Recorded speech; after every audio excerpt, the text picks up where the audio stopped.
Hello, my name is Han Bai, and I just got back from a trip from Amsterdam to Doc Lab and came back with a little bit of a cold. Lost my voice after doing 18 hours of interviews there. So, for the Voices of VR podcast. So today I'm going to be talking around the future of text in the context of XR, specifically presence research as well as process philosophy. Okay, so I do the Voices of VR podcast. I've published 1,492 interviews so far. So on average, about 2.6 interviews per week for the last 10 years. This is the QR code for my slides. If you want to take it, I'll also be at the end. There'll be lots of information I'm going through here. Okay, so I'm going to go through three main things. First, a very quick primer on process philosophy, and then I'm going to look at text in the context of XR presence, and then some text and some immersive art examples. Okay, so process philosophy. I wanted to start with this slide. This is from Friday's augmented text app, where you get to start to see how you're trying to look at the relational dynamics between text. So text isn't just the text, it's also what it's referring to and what it's pointing to. And so this is actually kind of, at the root, a switch between substance metaphysics and object-based thinking into more a relational ontology like process philosophy, which is more around the relationships of that information as well as the context. I want to start with that just because this is like moving away from substance-based, like everything's around object-oriented, and we're moving into more around processes and relationships and these kind of mirrologically nested things that are unfolding in a process. And I think when we think about text, I think all the projects that are here are thinking about how to put it into more of a context, how to put it into relationship to other things. So point to Edward North Whitehead's Process in Reality. This is from 1929, and he's really he's a mathematical physicist and was really at the forefront of trying to identify some of these key shifts of that you can't actually describe the nature of reality with substances. You actually have to look at processes and relationships in order to get to the core root. And so he's saying that everything is determined by its internal relations and actual entities. There's a really wonky quantum ontology book called Foundations of Relational Realism. The idea is that space and space-time is actually emergent out of the quantum topological event structures. So all of reality is emerging out of this quantum realm, but it's a process, and it's in that physical reality is the physical pole, and there's a mental pole, and that mental pole is the possibilities of what's possible. So we're going from what's possible to what's actual. And this is Ruth Kastner's transactional interpretation of quantum mechanics, where she kind of sees it like you have the opportunity of possible handshakes, and it's those possible handshakes, that's the possibility around the quantum wave function, all the possibilities. And then when it actualizes, then it sort of collapses in, and that's the observable portion of reality and the actualized space-time located portion. The main point here is that most of us today only recognize this as being real, but the transactional interpretation is saying these possibilities, this quantum wave function, all those possible realms, those speculative futures, all those possibilities, those are also actually real, and you actually need to go to the relationships in order to get to the core building blocks of the nature of reality. So I think this is an important distinction because most of our world today is still in this object-oriented mode, and I'm advocating that part of what XR is revealing to us is that we need to move into this more relational ontology. Again, this gets into more kind of the technical wonky details, but you can look at how the res potentia and res distensia are actually understood as mutually implicative ontological aspects. They're both real, and they depend on each other. They're two sides of the same coin. You can't have actuality without the possibility. Without the possibility. Okay, so Timothy Eastman, he's wrote an amazing book called Untying What Not. He's applying all of this kind of process relational ideas. He's a plasma physicist from NASA, and he's basically like applying it to his own philosophy to try to solve all these kind of intractable problems in philosophy. And he says that real world interactions always involve context. You cannot have an input and output without a context. It's a triad. And I think part of what the future of text is to always put that text within the context of something larger than itself. And that's what hypertechniques do, and that's, I think, what a lot of these projects are, what XR can do. Okay, I did a whole deep dive into some more episodes here. You want to look at episode 965, 1147, 1183, where I talked to some philosophers about these ideas. Okay, text in the context of XR presence. Now, this is a talk where I usually give for like an hour, and I'm going to do a very, very quick overview. But if you want like the full version, this is episode 1389 of Voices of VR. It's a talk that I gave at StoryCon in 2022. Okay, so the idea is that with XR, you have different qualities of presence. Active presence, your expression of agency, your mental and social presence, your plausibility, your mental models. This is also where text comes in.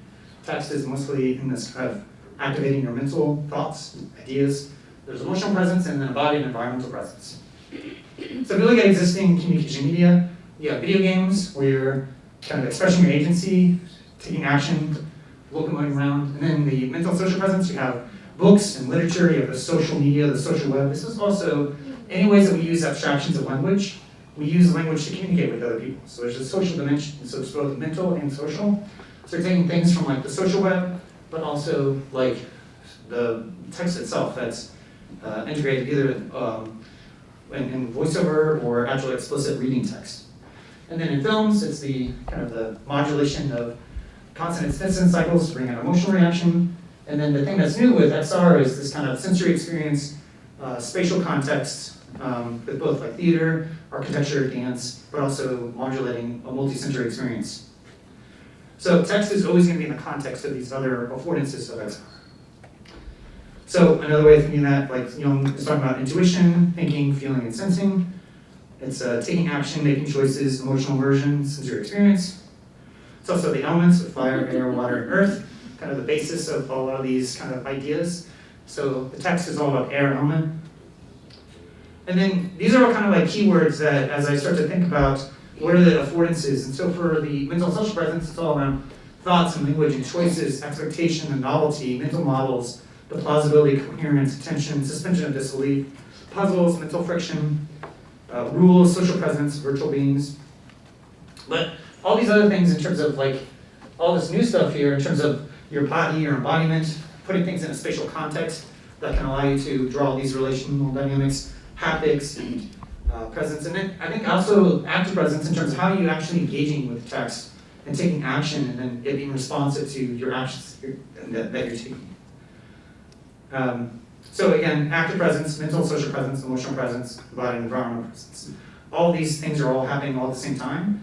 And the kind of aspect of experiential design is kind of a recipe where you're kind of emphasizing one of these either together or alone, but all together over the course of an experience over time.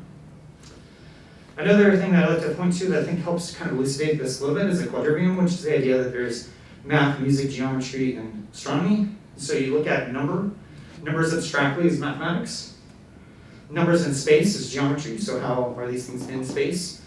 And then music is numbers in time, and then astronomy is numbers in space and time. So you can start to see how like text is just right here, but you're putting the text within the context of space, you're putting the text in the context of it in time. And there's also like the ways that you're interacting and engaging with it. So again, objects moving through space for the active presence, physics and dynamics, abstract patterns and forms, kind of the blueprints of reality, the rules and mechanics you're creating, but also the unfolding processes, constant existence cycles over time. And then finally, the world and body, architecture, embodiment, and space. Okay, so again, these are the 4 qualities of presence. I'm just going to go through some really quick examples to give you a sense of a flavor of how I see this playing out with some experiences. There was a piece last year at IFA.lab called Borderline Visible. Someone had written a book, but then he created an audio reading of the book. So 77 minutes, you had a bunch of people in the same room, all flipping through the book at the same time, reading. So it was a collective reading experience, but it was time-based. So you all had the same experience, and then you could talk about it afterwards. But it's also you could read the book afterwards to get more context. Another example that just happened, like just now, at the IFA.lab, this was drinking breath, where it was a biohacking experiment where we actually like had DNA-infused paper that we were putting into a cocktail that we're extracting with strawberries and pineapples, and it was a whole experiment. We had to read the instructions with other people in groups. And so through that reading, we were also listening to like the ethics of how technology is being used in war, and then also had an exercise at the end where kind of you're reading through a lot of the statements that the artist is making.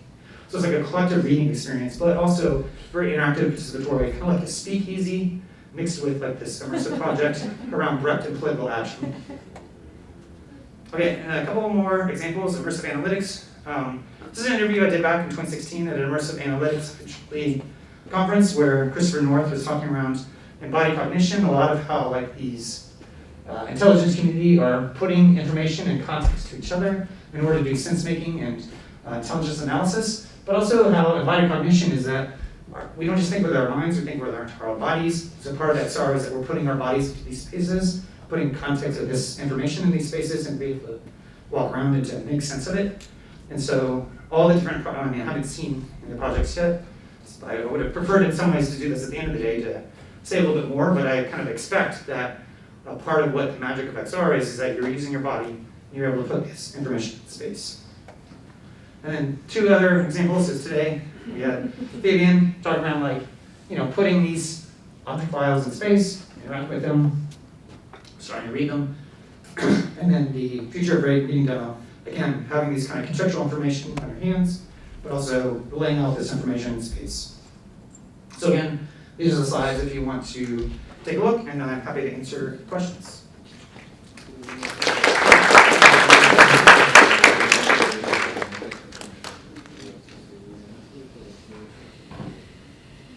I think the metaphors are interesting. And I wrote down a note, I said I would have thought that air would be the VR and earth would have been print and writing. But then you continued explaining and it made sense. But when I think of VR, I think of an airy space, right, of possibilities. Yeah, for sure. But I think there is that possibility space, like with the futures, but you're embodied in a way. That your physical body is there, the spatial context is there, and that spatial context is very much the kind of earth element. But yeah, I feel like every experience kind of has all these things tied together, so it's hard to just isolate them. But I think for me, this helps to that's kind of my memory palace when I do experiences. I start to see what is the creator, what are they really highlighting. Like I was able to ask Sister Sylvester on her drinking breath, why did you have us read these instructions? You could have showed us how to do it with a video, it would have been a lot easier. And she's like, no, I want you to learn how to read together and make sense as a group.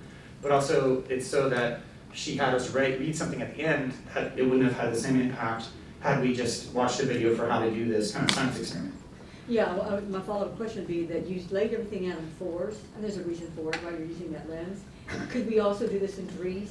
Oh, well, yes, so there's triads. In my full experiential design framework, I have quality, context, character, and story. Yeah. And then I'm just showing you the qualities, the 4 qualities of presence, but there's many other contexts and characters and story. There's other things that I just didn't have. I feel like the elements are the best kind of quick entry into what's happening. But there's all sorts of other, I'm a big believer in Gödel's incompleteness, that any sort of formal constraint is going to be incomplete. So you have to have juxtaposed with other lenses as well. So obviously you showed a screenshot of author, so you can talk all day for a minute. You have extra time. But part of the beginning of your presentation on quantum physics and all that with interactivity, it is interesting how time itself is localized. And time occurs based on interactions, not the other way around. It produces time. I think that's fascinating, but to ground it in the work we're doing here, you know the joke, it's turtles all the way down? In reality, it's interaction all the way down. You cannot have anything without interaction. It cannot exist. I think that's such a great excuse for us to build better interactive tools and to make the data more interactable, which is something we don't always think about. So to bring that in such a grounded way, it's beautiful. Thank you. And from a process philosophy, I would say it's process all the way down. So and interaction is a form of process, and that relationship. So it's relationships and process and potential are kind of those key building blocks. But that's and also the language itself is subject predicate, which puts us into an object-oriented mindset. So we have to fight against the nature of language to get into this kind of process relational mode of thinking. And I think that XR gives us an experiential mode of being that allows us to kind of break out of the constraints of how our language is driving us to think in very specific, concrete ways. We have a question from Michael. Love hearing about Whitehead, huge fan of process philosophy, Latour, relational ontologies. It reminded me of a possibly apocryphal story about Leibniz, who was given the job of being a librarian at the library at Wolfenbüttel. It was a stipend from the king or some kind of royal stipend, so he took the job seriously. And the job was to figure out a way to create a reference system so that all the works in the library could reliably be indexed to other works. And because he was Leibniz, he sat down and thought about that for a while. And he realized that's impossible. And the quickest answer to that would be to say a book or a work is its relation to all the other works in the library, which is the definition of a monad. So it's kind of interesting to me just seeing the conversations earlier today about reference, intertextuality, and context. What I know about libraries start to intersect with highly relational ontologies and all the excitement that is being generated around us today. What's the future of this in its practical consequence for how we build tools and interact? What's your feeling about that? Well, yeah, and I just want to point out that this book by Grant Maxwell, he goes into 13 process relational thinkers, one of which is Leibniz. And so, Yeah. but it also includes Spinoza, Leibniz, Hegel, Schelling, Nietzsche, Bergson, Whitehead, Young, Deleuze, and Hillman, and Isabel Stengers. So other philosophers that I think on that same track, and Bruno Latour could be included in there as well. But yeah, I think so in this episode here, I'm basically interviewing a Whitehead scholar saying that, XR is potentially catalyzing a paradigm shift into this more process relational mode of thinking. Because, when you're in VR, you're not seeing the physical stuff, you're having these virtualized experiences, and it's more about your emotions and your experience than it is around the kind of physical things of reality. All the physical things of reality are mediating and making it possible, but it's more about us being in these spaces that we can be in new relationship to them. So from what I'm seeing, this is part of why I started off my talk with this, because I think it's this radical paradigm shift that's a philosophical paradigm shift, away from substance metaphysics into more of a process relational philosophy, because I think when you understand those principles, then you can start to see like, oh, how this project is kind of embodying these more process relational modes of thinking, and how you can draw this information and create a deeper context under which that exists. XR preserves that context as a medium. You can draw out those relational dynamics in a way that is intuitive and understandable. And so because of that new affordance is sort of catalyzing us to these deeper paradigm shifts. And these are some of the other thinkers that I think are on that same track. And this is a great kind of overview of all those thinkers. And then I really love Matt Siegel as kind of like an interpreter of these ideas in a very intuitive way. So again, these are some episodes I would sort of assign for homework for people if they want to go in and dig into more details for these kind of ideas. But I kind of already see from this gathering that it's kind of the spirit of this is trying to draw out those relationships and draw out a deeper context. So, yeah. So, thank you.